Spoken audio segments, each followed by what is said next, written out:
Ever wondered how some people seem to get exactly what they want, without ever being obvious about it? Dark psychology isn't just about deception, it's about using subtle, often unnoticed tactics to influence and control. Let's dive into 12 powerful techniques that show how manipulation and mind control play out in everyday life, sometimes right under our noses. First up, there's mirroring. Have you ever noticed how you feel more comfortable around people who seem to be just like you? That's no accident. Mirroring is when someone subtly copies your body language, tone, or expressions. It creates a sense of familiarity, making you feel at ease without even knowing why. Then there's anchoring, a clever way to set the stage. Imagine someone starting a negotiation with a high price. That first number becomes a reference point, or anchor, making all following offers seem more reasonable, even if they're still high. It's a subtle way of guiding decisions. Gaslighting is a more deceptive trick. It's all about making someone question their reality. Maybe they say, "I never said that," even though you're sure they did.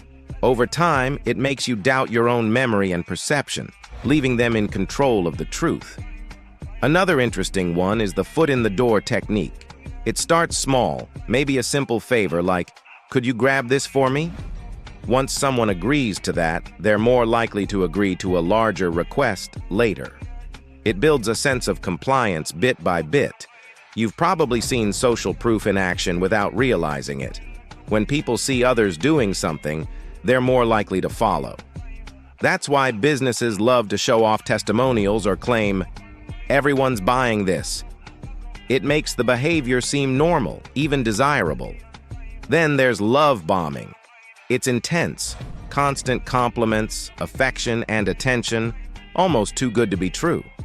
And that's the catch. It's about creating a quick, powerful bond, often leading to a dependency where the other person feels hooked. Reciprocity works on a simple principle. Do something nice for someone, and they'll feel like they owe you. It's the foundation of polite society, but it can also be a tool for manipulation.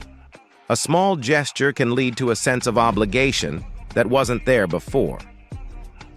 Negative framing flips things around by focusing on the consequences of not taking action. Instead of saying, "You'll feel great if you do this," it's, "Think of what you'll lose if you don't." People tend to act faster when they're trying to avoid a loss. Future faking is all about promises. Big plans, dreamy futures, grand gestures. But there's no intention to actually make it happen. It's a way of keeping someone engaged, stringing them along with visions of what could be without ever delivering. And then there's the scarcity principle. We all know the power of limited time only, or only a few left. It taps into the fear of missing out, pushing people to act quickly before they lose the opportunity. That urgency can cloud judgment, leading to quicker, less thoughtful decisions. Triangulation is when a third party is brought into the mix, often to create tension or competition. It might be a mention of an ex or a friend who seems to be getting a little too close. It's a way of keeping someone off balance, making them feel like they need to compete for attention. And finally, the silent treatment. It's a classic. When someone refuses to talk or acknowledge you, it creates a sense of anxiety. The silence feels heavy, and it can lead to one person bending just to break the tension, even if they haven't done anything wrong. From subtle hints to calculated silence, these 12 techniques show just how varied and complex manipulation can be. It's not about big, dramatic gestures, it's the little things that often have the biggest impact. Knowing these tactics helps in recognizing when they're in play, giving a clearer view of the dynamics around you.